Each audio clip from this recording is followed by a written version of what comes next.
Ukinunua data, unapatia nani hiyo pesa? Who do you give that money? That money goes to who? To Safaricom. Si ndio? Kwa nini unapatia Safaricom pesa and your money is valuable? Because they have to give you value. And what is that value Safaricom is giving you? Wanakupatia access ya internet, si ndio? Wanakupatia data inakusaidia ku access internet. Inakusaidia kuchat kwa WhatsApp, inakusaidia kufanya hizo vitu zingine. So it has solved your problem of communication. So instead of you living here and go to Nairobi to chat with your friend and waste a lot of time, and even your parent might not give you permission to go to Nairobi, how does Safaricom help you? They help you to reach your friend. So that is what is called value. They have solved your problem. They have solved your problem. Now, I want you to capture this. Can you say, solving problems creates value? Solving problems creates value. Sawa sawa. Just take us to a picture, Sheila. I don't want you to concentrate sana kwa hizo notes. I want you to hear what I'm saying. Solving problems brings value. So for you to make money, for you to be rich, that dream that you have of being rich, of having a lot of money, you must solve a problem. You must become valuable. You must have a skill to solve a problem. Sawa sawa. Now, when you become valuable, let me use a very simple example. Mkiwa shule, nini huwa mnabai mkiwa shule? Do you buy anything from your friend? Do you exchange any money with your friends? Give me an example. I want you to talk to me. What do you exchange in school? Ama siku hizi shule, you know our time tulikuwa na pocket money in cash form. Yes, Alvin. Exchange mkate. Unampatia do, anakupatia mkate. So ume exchange value. Si ndio? Hata wale jamaa wanafanya vitu si poa, drugs. According to them, that whatever that drug is supposed to do to them is the value that they think it is. Is value to them. So they give their money and sawa sawa. Kuna wase wanauzanga meal. Unaambia msee, shika hii, take my meal, give me money. I don't know if you do that in school. But there are many things that when you solve someone's problem, for example, you can tell someone, I will let me write for you some notes. Let me do for you the homework. Let me do for you this. I'm not telling you to do that, but I'm saying when you do something for someone, when you solve their problem, that thing that was a problem to them, and they give you, they will have to pay you by giving you money. Sawa sawa. Unaona hiyo picha? Hapo imeandikwa, let us be together up there. 1, 2, 3. Money follows value. Now, I know you have a dream. Whatever dream you have, to be a doctor, to be a teacher, to be an athlete, whatever that thing you want to be. You know, growing up or becoming a big person is not a qualification for you to get money. That does not qualify you to get money. What qualifies you to make money is that you can solve a problem. You have value. Sawa sawa. For example, if I can step to this room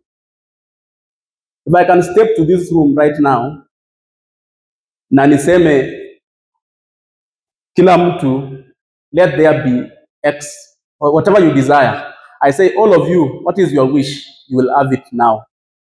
Will I be valuable? Will I be a valuable person? Shall be a person of so much value? Because I can sort out each and everyone's need here. So we need to ask ourselves every day, how can I become a person of value to solve the problems of other people so that I can get money? So for example, if you are a doctor, you are not paid because you are a doctor. You are paid because you can solve a problem. Because someone can come in sick, you see what are the symptoms, and you say this is the solution, and they take that medicine and they become well.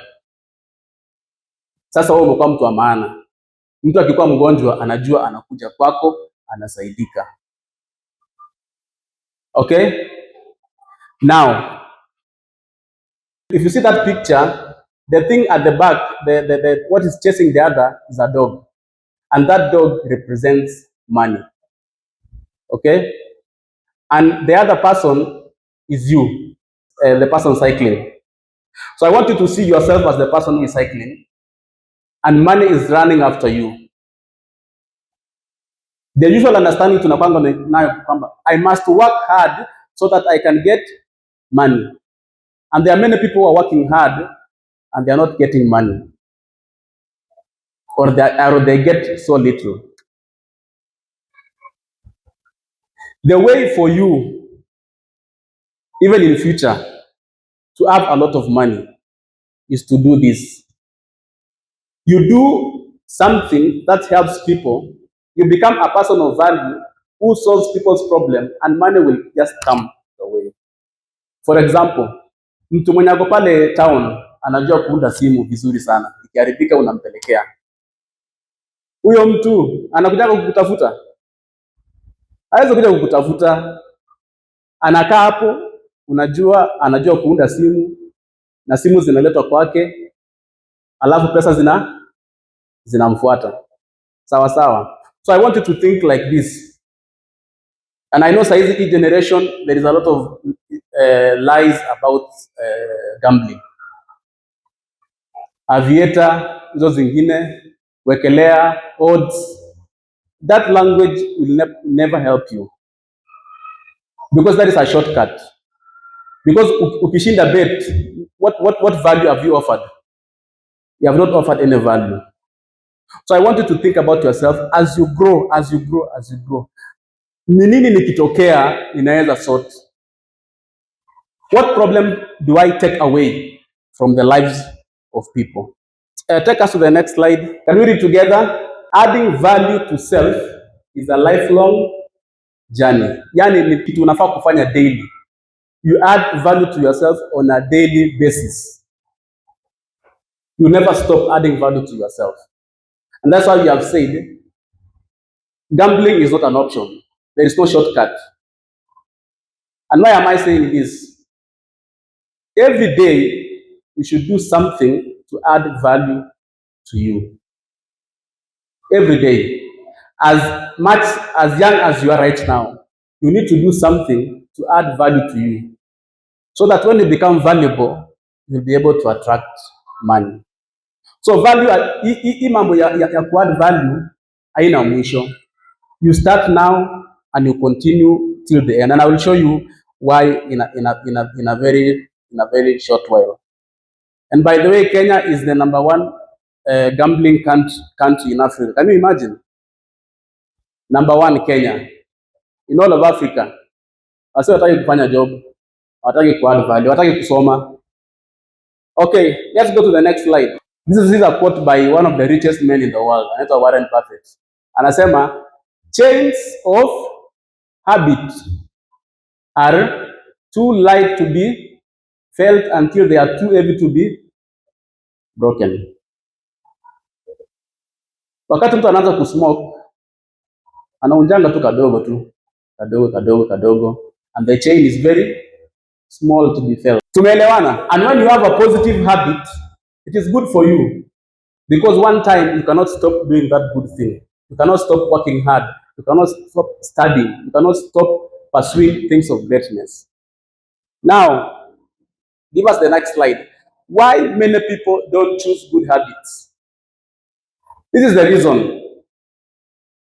The reason many people don't choose good habits is because there is something very good or very enticing about bad habits.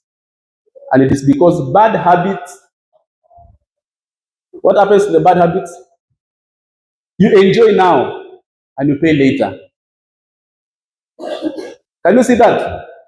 Bad habits you enjoy now, but you pay the price later. But good habits, you pay the price now and enjoy the fruits later.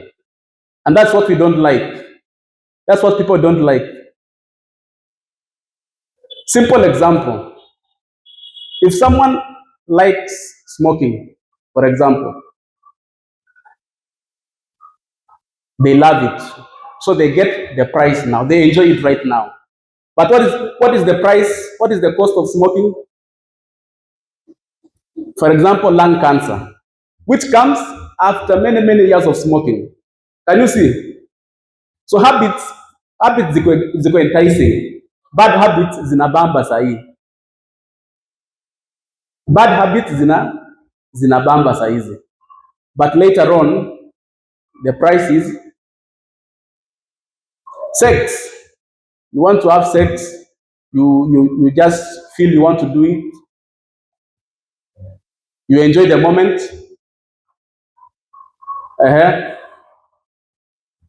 Will you enjoy the pregnancy? Will it be fun? The price is coming later. That is a bad habit. A good habit, you pay the price now, but you enjoy the fruits later. So what do you do? For example, you study. Study inahitaji hard work, inahitaji focus, inahitaji uwepe friends when wanakudistract. It is not a sweet thing. But later, you pass in your exams. Later, you do well in life. Can you see? Are you seeing? So good habits, you pay the price now and you enjoy later. But for bad habits, you enjoy now, but you pay the price later. Now, I want to suggest to you that you choose the good habits so that in the future, you will enjoy the fruits. Sawa sawa. We have seen there the examples of bad habits: lying, gambling, taking drugs. You know how many families are just suffering because of gambling? Because gambling is a habit na inakuwa kama ugonjwa. Some people cannot pay school fees for their children. They cannot buy food for their families because whatever they get, they take it to gambling or alcoholism or those bad habits. Sawa sawa. Aya, good habits, what are we seeing there? Kuna praying, studying. Praying every day is not easy. It's not fun, but it's for your good. Studying every day, researching every day. For example, if you want to be a great public speaker, someone who speaks to people, you need to practice over and over. It is not easy. Sawa sawa. So I want us to finish by doing an exercise. We are going to finish by doing an exercise. Give us the next slide. This is what we are going to do practically, and I want you to take your notebook and your pen. And this is an example of how to work every day towards adding value to yourself. Remember, we said money follows. What does money follow? So what do we need to if we want money, what do we need to seek? What do we need to seek? Come on, guys. What do we need to seek if we want money? Then money will do what? Will follow us. Okay? Money will follow us. Now, I want you to, the dream that you have, let's start with the first question. Nasema, what kind of value do you want to have? Wewe unataka kuwa na value gani? And the second question inasema, what problem will you be solving? Wacha nikupatie example. If you've been dreaming to become a doctor, you want to become a doctor so that you help people, you take pain from people's life and you help people to live longer. Sindio? Sawa sawa. The third question is, what will you do on a daily basis so that you become the valuable person that you want to be? So this is your lifestyle. Chenye unafanya kila siku, life yako ya kila siku inafaa ikuwe inachangia to you being valuable, so that in future when you are valuable, money just follows you. And I've said growing up is not a qualification of getting money. Nasema nikikuwa mkubwa nitapata pesa, nitafanya hii na hii. Hapana. Ukikuwa mkubwa kama una value, you will not attract any money. Sawa sawa. So I want you to think, if you want to be a musician, an artist, tuanzie hapo kwanza, andika. Just think, I can give you 2 minutes to think. And this is real life, because nitawapatia assignment yenye utaenda kufanya practically every day, na tukikutana next time utaniambia how you are doing in that area. So if you are not sure already about what you want to do in future, just pick something close to what you think is what you want to do. Sawa. The time to start is now. Sawa sawa. Your way to wealth is developing the right habits that add value to you. And I want to say that time to start is when the time to start is now. Sawa sawa. Mtu asikwambia ati mimi ni bado ni young, sifai kufikiria mambo ya pesa. Do you know who was the youngest king in the Bible? Alikuwa na miaka ngapi? Just say it, usiogope.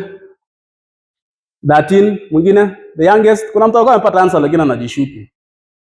12, bado 14, pesa inakupita tu juu ujiamini. Marcus 16. Yes, correct. 8. Go and read 2 Chronicles chapter 24 verse 1. 2 Chronicles 24 verse 1, and then 2 Kings 11 verse 21. 2 Kings 11:21. Saizi ukienda online na Google youngest professor in the world, utapata miaka ngapi? Utapata 12 years. Enda uangalie. Sawa sawa. King Solomon alikuwa king at 20 years. David at 30 years. What am I saying? I'm giving you those examples to show you that young people, as young as you are, have accomplished great things. Not just starting now, kuanzia kitambo. Sawa sawa. Tell your neighbor it is time. Mwangalie kwa macho hivi, it is time. Mwambie it is time. Kuna watu hawatani, mwambie it is time.